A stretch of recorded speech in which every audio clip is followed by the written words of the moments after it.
Ça tourne déjà depuis 5 secondes. Ah merde. Merci Rachel. Salut, camarade de la chose ludique. Je suis un peu pensif. Je crois que c'est la première fois qu'on fait ce dispo comme ça. C'est l'été, il y a peu de sorties. Et, comment le dire, il y a peu de choses qui nous aient convaincus dans les sorties de la semaine. C'est une vraie interrogation sur ce qui est censé être notre boulot. C'est-à-dire que mon boulot, moi, regardez, et celui de Rachel, et celui de Baptiste, tout le monde, c'est de vendre des jeux. Et en fait, on pourrait faire une vidéo pour vous dire « Waouh, c'est fabuleux, ça et tout ». Vous savez, les youtubeurs qui changent de jeu préféré toutes les semaines. J'ai pas envie de faire ça dans la vie. D'ailleurs, on n'a jamais fait ça dans l'histoire du magasin. Je considère que c'est pas rendre service aux gens que de s'extasier sur tout. Et c'est une des différences majeures entre vous conseiller en vidéo, où on essaie factuellement de vous dire ça marche comme ça marche comme ça, on vous donne des infos techniques et vous êtes bien là chez vous pour savoir qu'est-ce que vous aimez, qu'est-ce que vous aimez pas. Et la différence de ce qu'il peut y avoir au magasin où en fait, notre avis personnel, on s'en fout un peu, on est là pour rendre service aux gens. Et chose qu'on ne peut pas faire en vidéo, en magasin, on vous fait parler. On vous dit, mais vous aimez bien quoi comme jeu, qu'est-ce que... Et à ce moment-là, des jeux qui, nous paraissent un peu pertinents et nous parlent moins à nous, bah, peuvent vous parler à vous. J'aime pas Takenoko, par exemple. Ouais. Mais on s'en fout de mon avis sur Takenoko. Et c'est peut-être ça, en fait, le truc, c'est qu'on s'en fout peut-être de mon avis. On s'en fout de tes états d'Amérique. C'est peut-être ça, le truc. Vous voyez, par exemple. Alors là, 6 sorties cette semaine, dont une extension. Retour en stock d'Agricola. Il n'y en avait plus depuis 8 lunes et demie. Amis des ruptures de stock, bienvenue en 2021. Vous allez voir, 2022, niveau rupture de stock, on va se marrer aussi, mais on en parle après. Ça, c'est de nouveau dispo. C'est le jeu culte du genre. Il y a enfin écrit Funforge dessus. Voilà, parce que c'est eux qui le distribuent, qui le localisent en France. Et du coup, pour fêter ce retour, qu'est-ce qu'on ne fête pas? On va fêter ça avec Corvallis. Corvallis, c'est le premier jeu avec un panier en osier sur la boîte. Et souvent, les éditeurs demandent « Alors, qu'est-ce qui fait un bon jeu, machin ?» Bon, il n'y a pas de réponse toute faite. Il y a juste un truc à dire, bah, il faut que la proposition soit différente par rapport au jeu qui soit à côté. Et la proposition du jeu avec un panier en osier dessus, c'est vrai que on ne pensait pas nécessairement. Et avec, il y a un vieux monsieur derrière qu'on ne voit pas parce qu'il y a un autocollant, parce que le code barre n'était pas bon dessus, qui dit « Attention, hein, vous avez besoin de jeu de base d'Agricola pour jouer avec cette extension. » Donc voilà, c'est écrit dessus. Il y a d'autres trucs qui sont sortis cette semaine. Alors, il y a Amelia Secret qui est sorti. C'est sans doute le truc dont vous entendrez le plus parler sur les réseaux sociaux, à gauche, à droite, d'Amelia Secret. Je crois que que ce soit l'éditeur ou je crois que c'est un jeune éditeur, hein, c'est leur premier jeu, je crois, il me semble. Oui. C'est leur premier jeu. Il y a une idée. Alors, typiquement, quand je vous disais avant qu'est-ce qui est pertinent, ben, dans les rayons, c'est pertinent. Parce que l'idée d'Amelia Secret, c'est de vous faire vivre une escape room. Et on a souvent la demande de dire c'est cool, ça va être comme une vraie escape room, on va pouvoir planquer des trucs chez nous. Et souvent, on dit aux gens non, on nous autour d'une table sur un téléphone. Ah bon. Et il y a un peu la déception. Dans Amelia Secret, il n'y a pas cette déception-là. Parce que quand vous allez l'ouvrir, vous allez... Hop, c'est vendu avec de la pâte à fixe. Hein, et vous allez pâte à fixer les trucs chez vous. Bon, il y a un petit plateau au centre de l'espace de jeu, voilà, avec des trucs dessus. Et surtout, il y a tout ça que vous allez pâte à fixer. Alors, on va dire, le miroir, placer ce marqueur sur un mur à 1,50 m de hauteur. Ça, il faut le mettre sur une table ou sur un meuble. Et avec notre application... Parce qu'il y a une application dédiée. Rachel, tu as même déjà sorti l'application. Oui, je crois qu'il faut que tu cliques sur des flèches en haut à droite. Bon, je clique sur des flèches, mais grosso modo, il y a de la réalité virtuelle, du moins de la réalité augmentée. Vous savez, vous flashez des cartes et il y a une main qui apparaît, il y a une tête qui vous regarde. Je sais pas si on va bien s'en rendre compte. C'est quoi? Je crois que c'est dans le... Ah non, je t'ai mis le scénario avancé, donc il faut que tu scannes des vraies cartes du jeu. Il faut que je scanne des vraies cartes du jeu. C'est bien, ouais, c'est tout fait à l'arrache, ces vidéos, c'est bien pas préparé.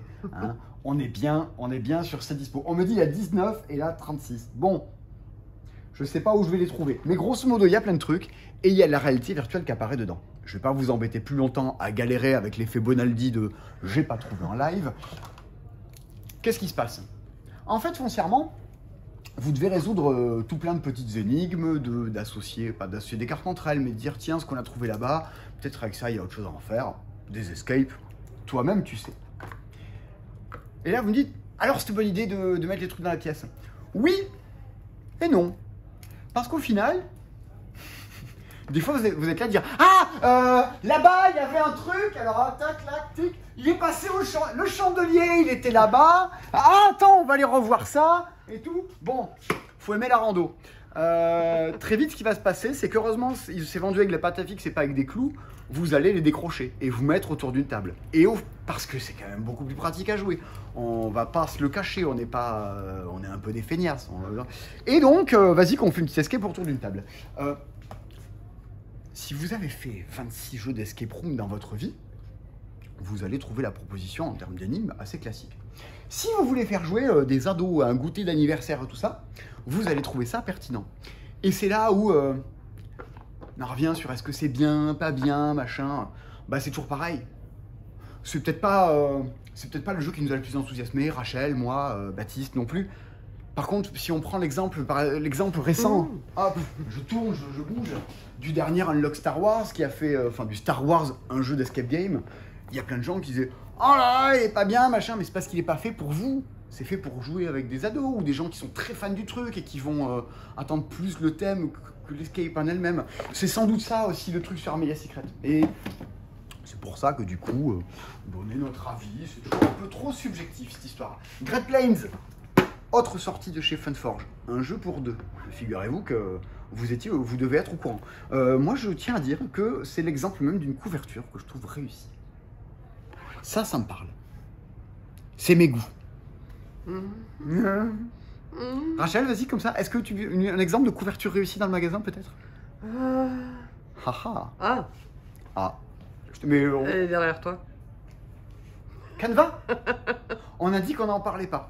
Ah, j'en parle pas. En fait, ça digresse. Hein. Je vous parlais de Great Plains. De toute façon, ouais, je sais pas. C'est l'été. On va parler de trucs. On a des interrogations. Canva. On joue à Canva. Alors vous dites, mais qu'est-ce que... Et ça, vous savez quoi? C'est une boîte de jeu. Mesdames et messieurs, je vous présente le premier jeu avec un trou pour les clous à l'intérieur. Et il se trouve qu'on a 2 clous dans le magasin, regardez-les, ils sont là, il y a 2 clous. J'ai de vestiges d'antan, et vous pouvez venir accrocher votre boîte de jeu chez vous. Voilà. C'est chouette, hein? Franchement, c'est con, mais moi, ça me fait marrer. Et on se disait, il n'y a pas beaucoup de sorties. Est-ce qu'on n'en profite pas pour parler de trucs qui vont sortir, qui vont arriver et tout? Et en fait, c'est une vraie interrogation de est-ce que c'est rendre service au monde du jeu en général que de faire ça? Typiquement, suis-moi. Typiquement, ça digresse à mort, ça digresse même jusqu'à l'étage. Vous voyez ce jeu-là? Je zoome. Non, dites donc, madame. Vous voyez ça, là? Red Rising, ça fait 4 mois qu'on a la boîte. Et putain, c'est sans doute un des meilleurs jeux auxquels on a joué cette année. Du moins moi. Et alors quoi? Si je fais une vidéo pour dire vas-y Red Rising, meilleur jeu de 2021, regardez le matos et tout, machin, je vous en parle pendant une demi-heure, il y a des chances pour que vous vous disiez soit le mec en fait des caisses, soit putain il a pas tort et ça c'est pas déconnant. J'ai vu que Trick Track avait fait une vidéo cette semaine pour dire ça peu ou prou dans ces mêmes termes. Et alors quoi? Vous allez vous dire vas-y, Red Rising, on le veut. Ou alors vous en foutez, très bien, et ça solutionne le problème. Mais on est en 2021. Des jeux, il n'y en a pas. Les usines tournent au ralenti, on ne sait jamais à quelle date ça va arriver. Dès qu'il y a une hype sur un truc, c'est l'enfer d'en trouver. Vous savez, si vous traînez sur les réseaux sociaux, tous les 2 jours, il y a c'est en rupture. Alors, ce qui veut dire Philibert n'en a plus. Généralement, les 3/4 des magasins de jeux en France, non, il faut arrêter avec c'est en rupture parce que Philibert n'en a plus. Par exemple, franchement, le magasin il regorge de jeux où on dit c'est en rupture juste parce que Philibert n'en a plus. Je vous dis une connerie, j'en sais rien. Mélo, par exemple, je suis pas sûr que Philibert en a encore. Et nous, on en a. Mais c'était pas mon propos. Le truc, c'est que lancer des hypes dans la vie, c'est pas un but en soi. Ça, c'est... Souvent on dit ouais, vous mettez en avant des jeux dans les vidéos, du coup ça se vend et tout. Oui, mais on le fait pas par ego, on le fait pas parce qu'on a envie de se toucher la nouille pour dire ouais, on fait vendre plein de jeux. Je me touche la nouille. Rachel te touche un peu trop la nouille, je trouve. C'est pas ça. Le but d'un magasin, c'est de rendre service aux gens. Du moins, c'est ce que ça devrait être. Et est-ce que c'est rendre service aux gens que de laisser un marché s'enflammer de manière un peu étrange? Je suis pas persuadé. Vous voulez que je vous dise ce que c'est, par exemple, une partie de notre boulot? Une partie de notre boulot, c'est ça. Alors, pas qu'à moi, à tous mes confrères. Ça, mesdames et messieurs, c'est la Gazette du ludicaire. Après, je vous parle de Great Plains, allez, j'arrête. Le mag de la culture jeu.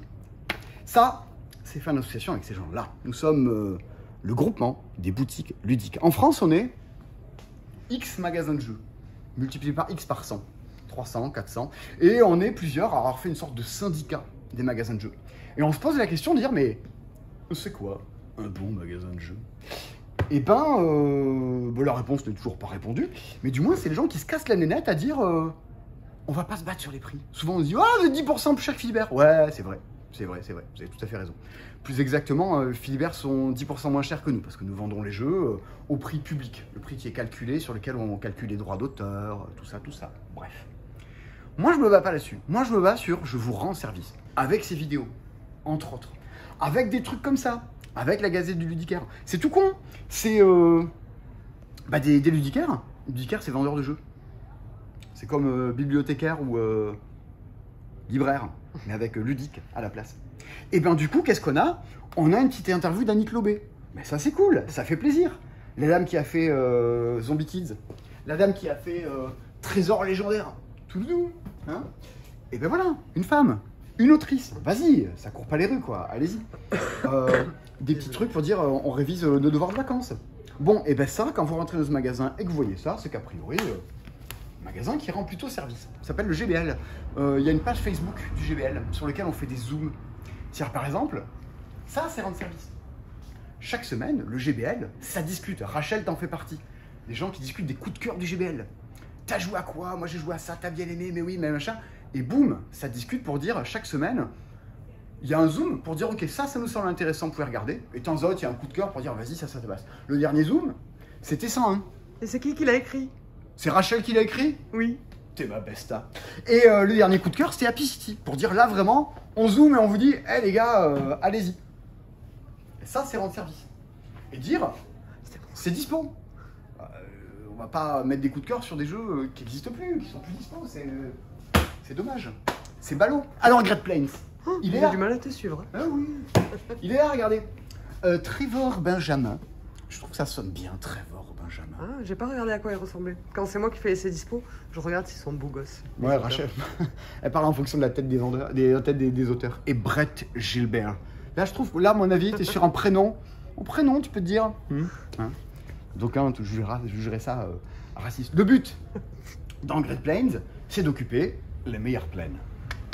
Alors, il y a un joueur qui joue les renards et l'autre qui joue les serpents. Au début, on va apparaître dans les grottes qui sont ici.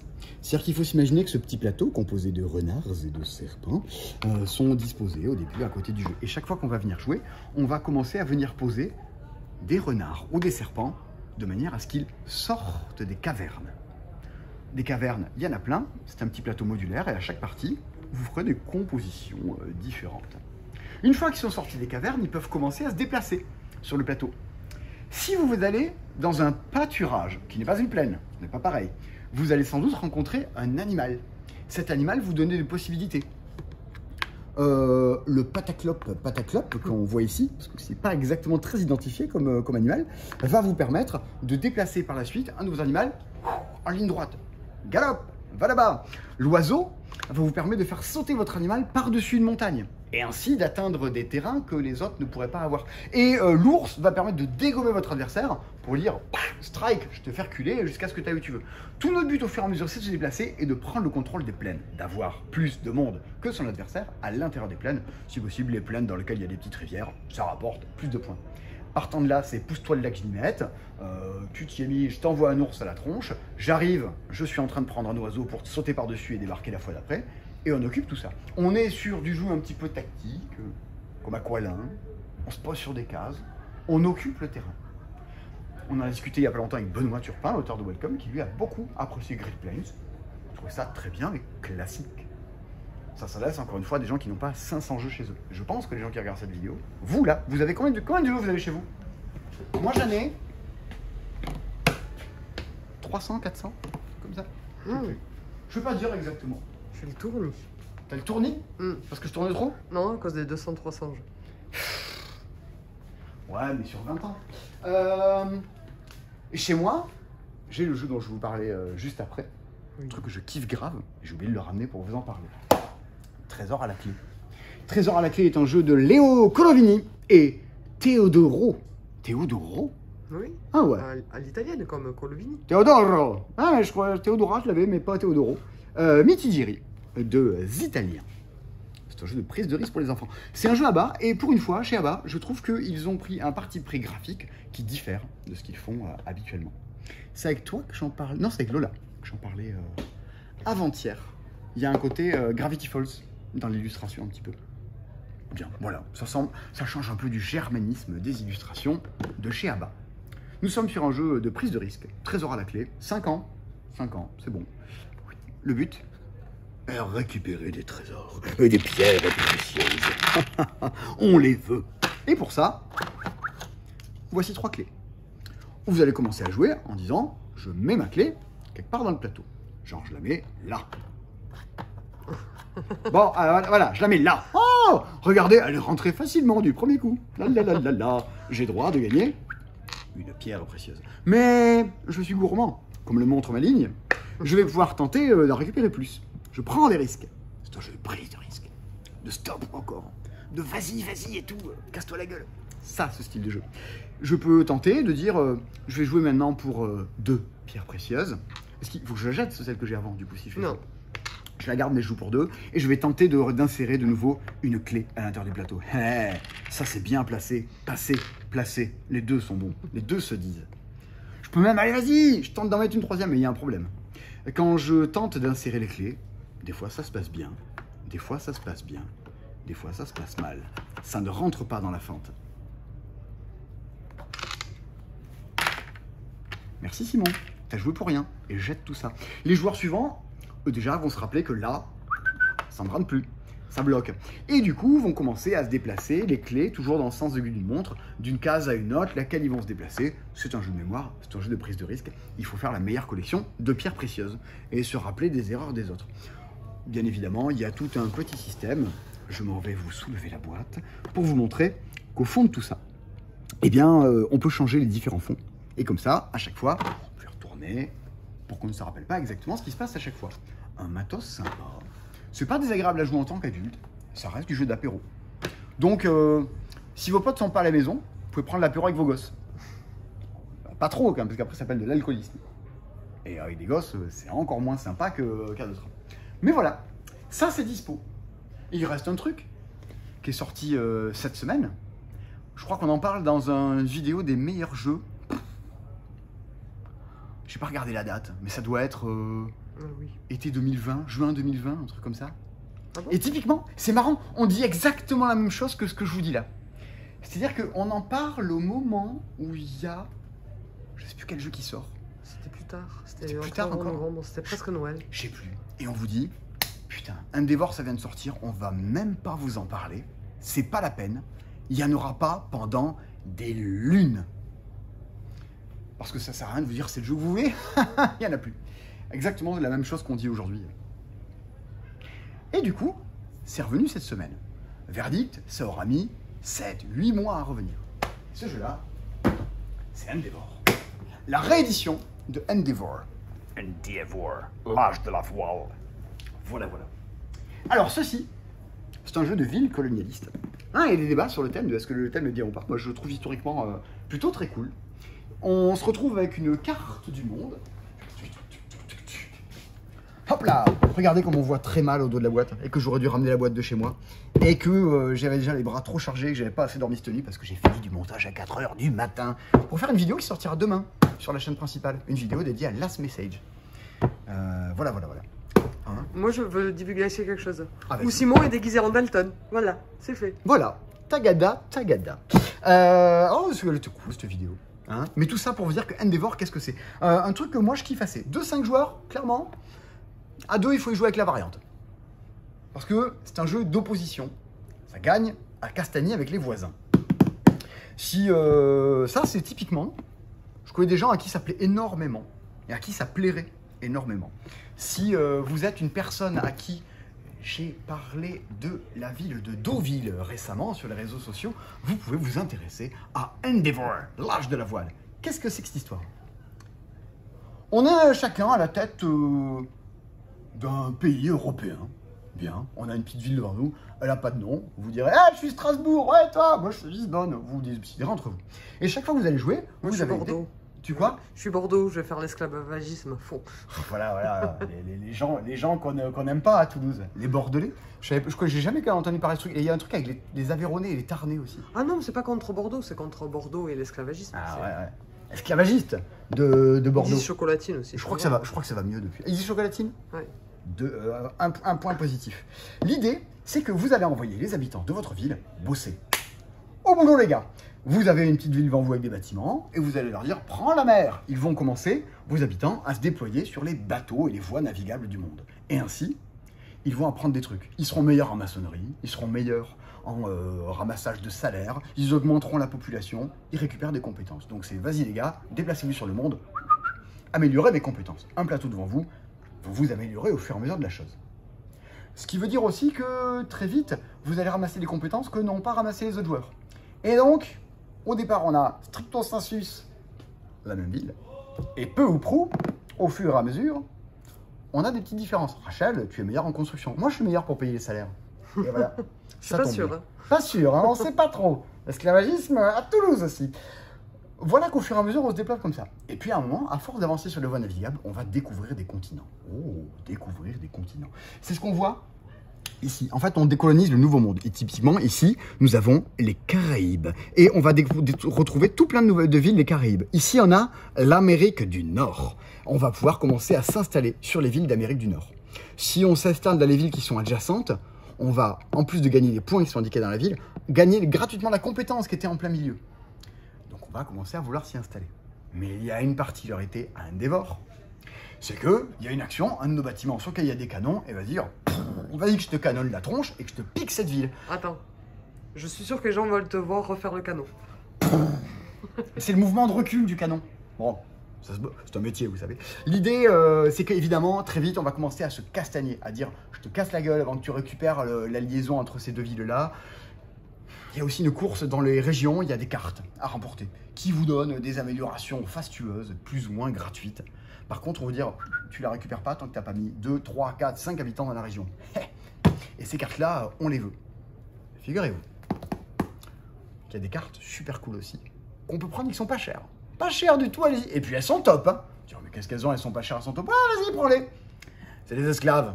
Ah ouais, cool. Ouais. Alors, vous dites, moi, jamais je ne prendrai d'esclaves. Tu parles quand tu es en train de galérer, que tu vois que tu as récupéré une brique, et si tu te saignes un peu. Ah, mais là, il y a 2 briques, il y a de la thune et tout.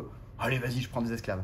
Faut faire gaffe. Si des gens colonisent bien l'Europe et l'étendent suffisamment, à un moment, dans les cartes qu'ils vont choper, il y a un truc qui dit l'esclavage, c'est aboli. Vous en avez chopé, vous les jetez toutes, vous perdez toutes les compétences et vous avez des gros malus de points à la fin de la partie. Ah, donc en plus de vous attaquer la gueule, vous risquez de vous prendre l'abolition de l'esclavage. Et vous n'êtes pas nécessairement toujours pour. C'est l'histoire, c'est historique. Il y a tout plein de... Comment dire? C'est historié dans le jeu, ça raconte un peu tout ça. C'est un jeu dans lequel on raconte l'histoire en même temps qu'on l'a fait et qu'on l'a défait. C'est super intéressant. Faut aimer les jeux où ça castagne, faut aimer les jeux où ça gère des choses. Et enfin, c'est de nouveau dispo, c'est bon. Normalement, il y en a. Pendant combien de temps? Je sais pas trop. Hein. Le mec qui arrive à vous dire pendant combien de temps sont dispo les jeux dans les magasins, c'est quand même un métier de devin, cette histoire-là. Voilà un peu... donc vous voyez, soft. Moi je vous dis, Endeavour, je suis plutôt client. Trésor à la clé, pour les enfants, ça fait le taf. Agricola, vous avez bien vu l'idée. Jeu un peu culte. Qu'est-ce qu'on pourrait dire de plus? En plus des infos sur les jeux, on en a. Hein. On en a. Oui, je suis coiffé n'importe comment. C'est terrible. Hein, ces vidéos, il se passe des choses quand même. Donc voilà, demain, chaîne principale, vidéo sur Last Message. Pour tout ce qui est des trains, de la hype et de surcommuniquer sur les jeux, on essaiera de jouer notre rôle, mais intelligemment. Voilà, je n'ai plus grand-chose d'intelligent à dire, si tant est que ce que j'ai dit avant était intelligent. Oui, Rachel? Moi, je peux conclure avec une bêtise. Je dois sucer les chaussettes à cause du défi de la semaine dernière. Pour Mimoto dit qui m'a encore... Il y a un nouveau puzzle Warhammer. Semaine dernière, rembobiné, cliquez en avant. Rachel dit ceci. Ouais, si le puzzle Warhammer, quelqu'un vient l'acheter parce qu'il aime les puzzles et les Warhammer, je veux bien sucer ma chaussette. Et en fait, il y a une personne cette semaine qui est venue au magasin et qui aime les puzzles et les Warhammer et qui se dit « Ouais, super bonne idée !» Jamais je fais ça en puzzle. J'aime bien les puzzles, mais là c'est tout rouge, c'est tout blanc, ça va pas du tout. Pour vous dire, on en avait 3, des puzzles Warhammer, un de chaque. Et je crois qu'on en a vendu 2. Oui. Vous voyez, dans les vidéos là, on met les chiffres en avant et tout.